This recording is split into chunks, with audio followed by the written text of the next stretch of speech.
Witajcie w dzisiejszym odcinku. Zamieszanie korupcyjne w Roskosmosie. Mamy dalszy ciąg. Podatek od biednych ważniejszy niż Putin. Poparcie wojny najniższe od początku konfliktu.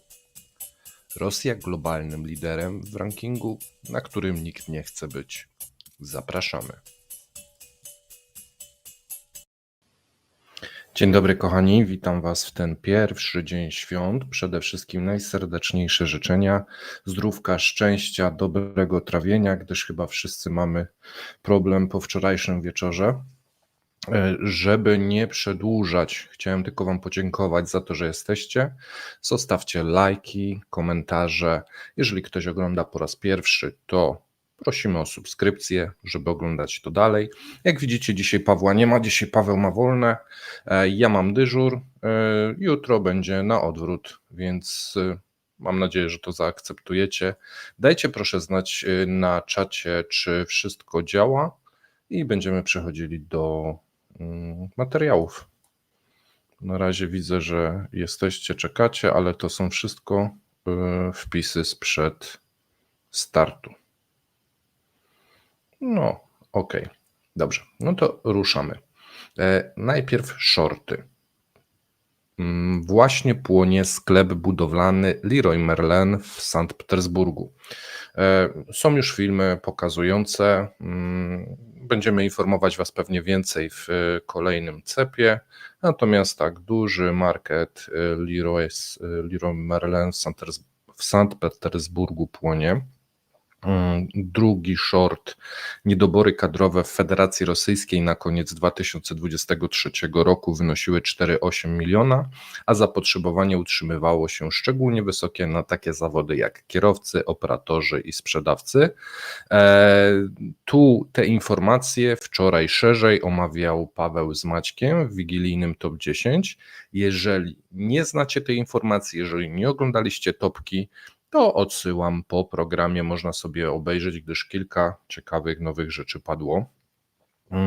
Kolejna informacja, budżet obwodu tomskiego w Rosji na przyszły rok 2,8 miliarda rubli na rozwój bezzałogowych statków powietrznych, 2,4 miliarda rubli na usługi komunalne, a 0,85 miliarda rubli na rozwój sportu. Czyli mamy tak, 2,8 na drony, 2,4 na usługi komunalne, 0,85 na rozwój sportu. Gubernator twierdzi, że budżet jest zrównoważony, więc jak najbardziej ciekawa sytuacja. Widzę, że wszyscy mówią, że jest ok. No to przechodzimy do dłuższych informacji. Dosłownie kilka dni temu mówiłem o tym, że główny księgowy jednej ze spółek zależnych od Roskosmosu popełnił samobójstwo. Dziś mamy kolejne informacje, gdyż to nie jest koniec. Dyrektor generalny JSC, spółki zależnej, o ile dobrze pamiętam, to ta sama spółka, co ten księgowy. Ten dyrektor generalny został zatrzymany w Moskwie w ramach sprawy karnej dotyczącej oszustwa na szczególnie dużą skalę. Postawiono mu oficjalne zarzuty. Dyrektorowi grozi kara do 10 lat więzienia i grzywna do 1 miliona rubli. Mówiliśmy chyba o tym 19 grudnia. Główny księgowy holdingu całego Roskosmosu popełnił samobójstwo. Powód samobójstwa jest niejasny, jego ciało odkryła żona. No i spółka, której teraz szefował dyrektor wyżej wymieniony, jest głównym rosyjskim przedsiębiorstwem specjalizującym się w opracowaniu i produkcji optyczno-elektronicznych urządzeń do orientacji i nawigacji dla statków kosmicznych różnego przeznaczenia. Prawie wszystkie statki kosmiczne zawierają sprzęt wyprodukowany przez to przedsiębiorstwo. W 2022 roku firmą zainteresowała się już Państwowa Inspekcja Pracy w Moskwie. W wyniku kontroli okazało się, słuchajcie, że 704 pracowników nie dostało swojej wypłaty.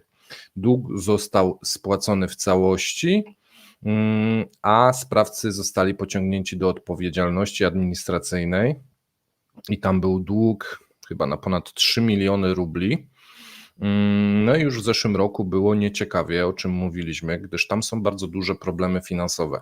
Roskosmos i jego spółki zależne objęte są restrykcjami krajów zachodnich i są odcięte od importowanych komponentów. I przypominam, straty spółki na koniec zeszłego roku wynosiły 50 miliardów rubli, a rok wcześniej korporacja straciła dodatkowo 30 miliardów. Więc w tym momencie tam są już prawie ponad już 80 miliardów strat za 2 lata, a 2023 wciąż jeszcze nie jest opublikowany. Stracono też duże kontrakty z firmami zagranicznymi na korzystanie z rosyjskich rakiet w celu wysyłania ludzi i sprzętu na ziemską orbitę, więc wygląda to tak. 80 miliardów strat, księgowy popełnił samobójstwo, dyrektor generalny pójdzie siedzieć, więc tak po rosyjsku. Tutaj widzę, że wszystko jest ok. Śpiochy Kremlinka nadaje, tak, nadajemy. Kto śpi po pasterce, to sobie odtworzy później. A ja przechodzę do dalszych informacji. Podatek od biednych ważniejszy niż Putin. Pomimo wszelkich wysiłków propagandowych, osiągnięcia, tu chyba trzeba dać tak, osiągnięcia Władimira Putina, a nawet wojna wcale nie są dla Rosjan najważniejsze. Najważniejszą rzeczą dla ludzi jest inflacja. Można powiedzieć, że lodówka pokonała telewizor w walce o nastroje społeczeństwa. I tu mamy badania Centrum Lewandy. Jako główne wydarzenia minionego roku ankietowani uznali podwyżki cen, ceł i kursów walut. Prowadzi to z ogromną przewagą. 38% ankietowanych uznało, że inflacja była najważniejsza w zeszłym roku w stosunku do 25%, które dali ankietowani, drugie miejsce dali Władimirowi Putinowi i temu, że będzie startował w kolejnych wyborach na prezydenta. Kontynuacja wojny jest dopiero na trzecim miejscu. Tylko 22% ludzi uznała, że ona była najważniejsza. I słuchajcie, wojna na Bliskim Wschodzie ma niemal taki sam odsetek, gdyż 21% i strzelaniny w rosyjskich szkołach też 21%. Więc dla Rosjan najważniejsza była, i to z dużą przewagą, inflacja w zeszłym roku, a przyszły rok wiemy, jak się zapowiada, więc myślę, że będzie ciekawie. Ekonomiści często nazywają inflację podatkiem na biednych, dlatego ona jest szczególnie wrażliwa dla Rosjan. I tu mamy cytat. Ludzie dostają więcej pieniędzy, bo były waloryzacje, a jednocześnie mają pewność, że ceny szybko wzrosną. Dlatego obywatele wydają pieniądze, zanim stracą na wartości. Oznacza to, że możemy szczególnie powiedzieć, ludzie nie ufają oficjalnym statystykom inflacyjnym. W rzeczywistości wzrost cen niektórych popularnych grup towarów, a tym bardziej usługi, są zasadniczo różne od oficjalnej inflacji. I tak powiedział profesor HSE Ewgenij Kugan.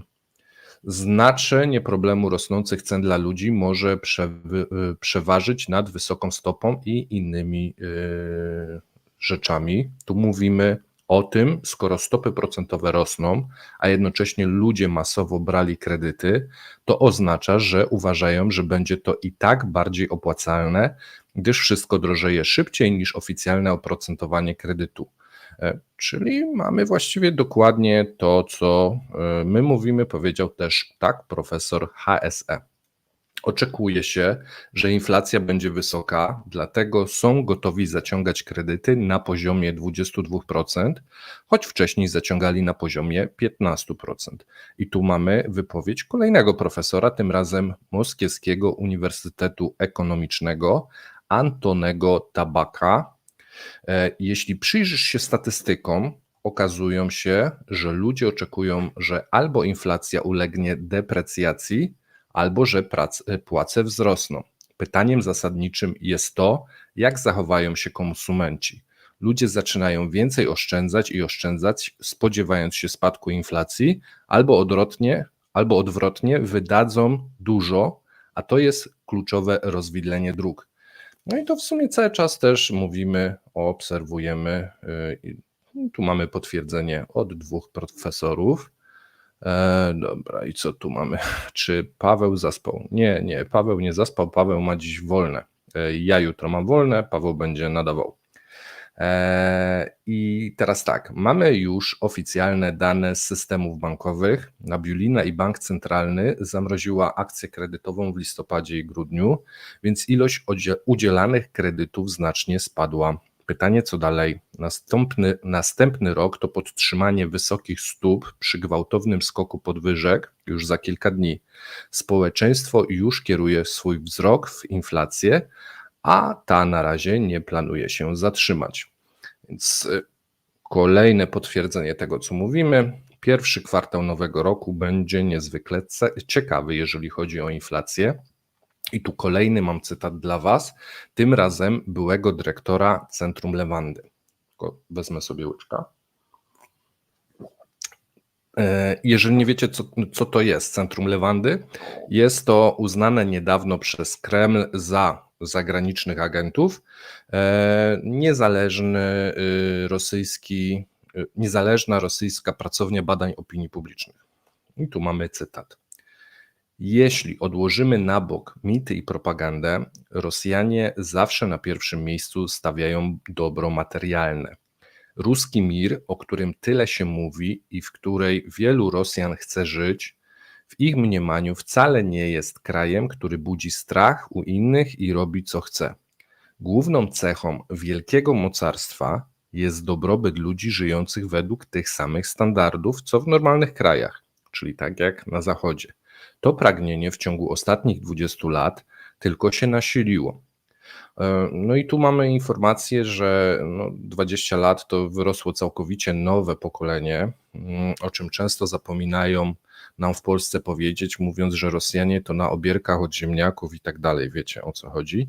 Nowe pokolenie tego nie zna. Nowe pokolenie chce amerykańskich filmów, iPhone'ów i tak dalej. I tu wrócimy dalej do cytatu. Taką odpowiedź na pytanie, czyli dobrobyt na poziomie zachodnim,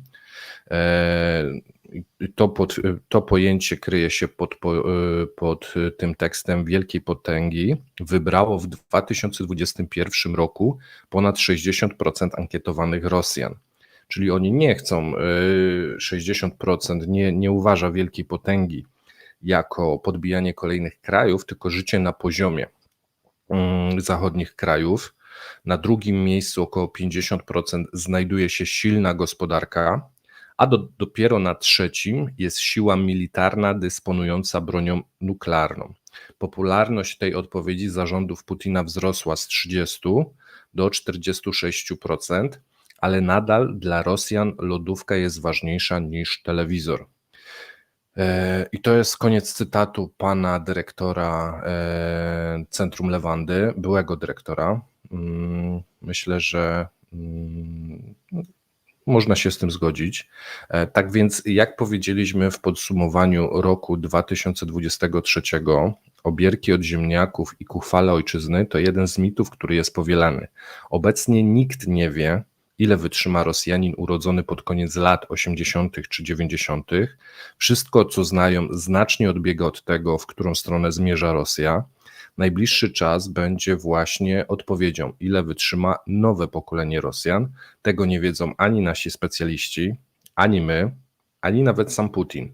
Obserwujemy jeden wielki eksperyment ekonomiczno-socjologiczny. Myślę, że to jest warte tego, żeby się nad tym pochylić. I teraz tak, kolejny temat. Poparcie dla wojny w Rosji najniższe od jej rozpoczęcia. Partia wojenna, czyli taka nazwa w społeczeństwie rosyjskim zadeklarowanych zwolenników działań wojennych, w dalszym ciągu się kurczy w miarę przyciągania się walk, rosnącej liczby ofiar śmiertelnych, no i informacji, które dochodzą po prostu z Ukrainy, pomimo że rząd stara się je ukrywać. Państwo intensyfikuje represje, siejąc niepokój i strach w masowej świadomości. Trzon aktywnych zwolenników wojny w Federacji Rosyjskiej na koniec października zmniejszył się do zaledwie 12%, czyli tych takich najbardziej zagorzałych zwolenników wojny w tym momencie w Rosji mamy 12%. Jest to minimum od czasu inwazji na Ukrainę. I tak podają socjolodzy projektu The Chronicle. Jak zostało takie badanie przeprowadzone? Bo oni przeprowadzili ankietę. W dniach 17-22 października badanie telefoniczne, którego próba obejmowała 1200 ludzi, rozłożonych według charakterystyki społeczno-demograficznej i terytorialnej według wytycznych Rossstatu. To ważne, gdyż badania telefoniczne w Rosji cechują się też strachem i obawą, kto dzwoni. Tu jednak wyniki są dosyć ciekawe. Do prowojennego trzonu zaliczają się ci, którzy jednocześnie wyrazili poparcie dla wojny, nie popierają decyzji o wycofaniu wojsk, nie popierają decyzji o rozpoczęciu negocjacji pokojowych bez osiągnięcia celów wojny oraz uważają, że priorytetem wydatków rządowych powinna być armia. I takich ludzi według tej ankiety w tym momencie jest 12%, a od początku roku ich liczba zmniejszyła się o niemal połowę. W lutym było ich 22%, teraz 12%.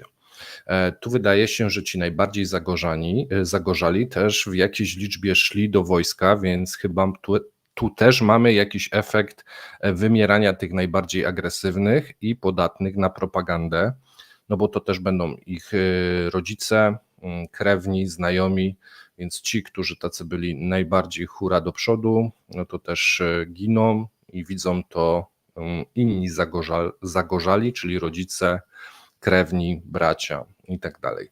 Po drugiej stronie mamy 18,5% respondentów, którzy jednocześnie nie wyrazili poparcia dla wojny, poparłoby decyzję o wycofaniu wojsk z Ukrainy i uważaliby, że priorytetem wydatków powinna być strefa społeczna, a nie wojsko. Czyli tych ludzi po drugiej stronie w ogóle już jest w tym momencie więcej, 18,5% w stosunku do 12%. I po raz pierwszy decyzja o wycofaniu wojsk bez osiągnięcia celów wyznaczonych przez Kreml zyskałaby poparcie większej liczby Rosjan niż wcześniej.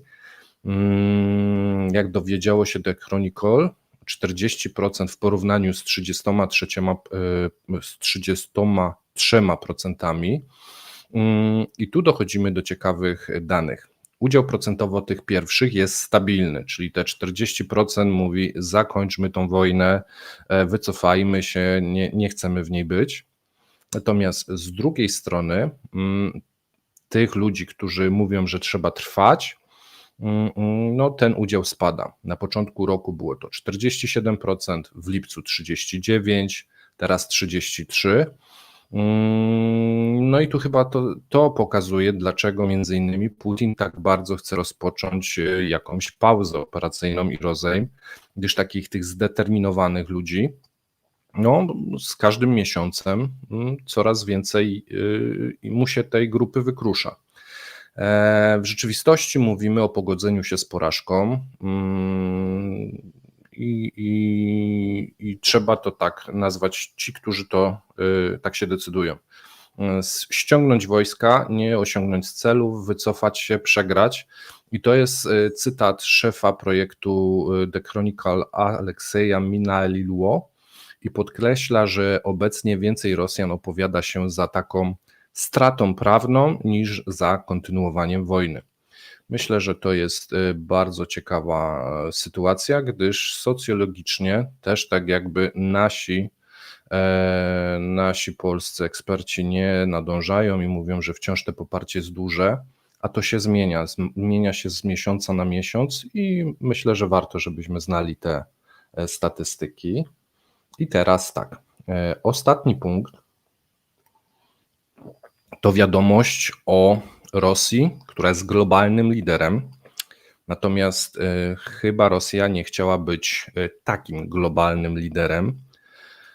W ciągu ostatniego miesiąca Rosja stała się liderem pod względem liczby nowych przypadków zakażenia COVID. Według Światowej Organizacji Zdrowia w tym okresie w kraju odnotowano 279 400 nowych przypadków. Liczba nowych przypadków w kraju w ciągu miesiąca wzrosła o 130%, liczba zgonów wzrosła o 50% do 376. W ciągu ostatniego tygodnia centra operacyjne do spraw walki z koronawirusem odnotowały w Rosji ponad 96 000 nowych przypadków, ponad 8700 hospitalizacji i 160 zgonów. Wzrost zachorowań odnotowanych w 37 regionach. Ja tylko przypominam, jak wielkim problemem są karetki w tym momencie, kierowcy karetek, służba zdrowia, lekarze, pielęgniarki, mówiliśmy Wam o tym w ostatnich miesiącach. No i to teraz może zbierać niestety niezbyt przyjemne żniwa. Lekarze spodziewają się w Rosji, i tu jest nowe słowo dla mnie, tridemii, czyli potrójnej epidemii jednocześnie, obejmującej wirusy sezonowe, grypę i COVID. Tak podał w październiku kierownik Katedry Chorób Zakaźnych Dorosłych i Epidemiologii Państwowego Uniwersytetu Medycznego Pediatrii w Petersburgu. Bardzo długa nazwa, myślę, że mało istotna, natomiast warto wiedzieć, że Rosjanie w tym momencie mierzą się z triademią, czyli 3 jednoczesnymi epidemiami.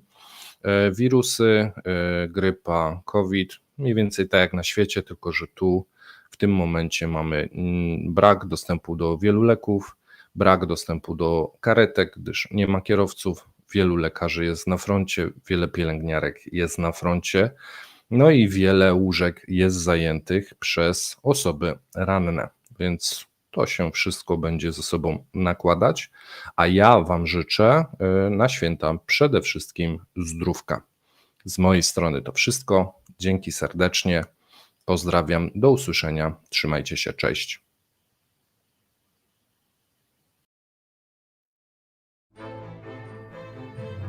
Dziękujemy za obejrzenie materiału do końca, zapraszamy kolejnego dnia, trzymajcie się, cześć.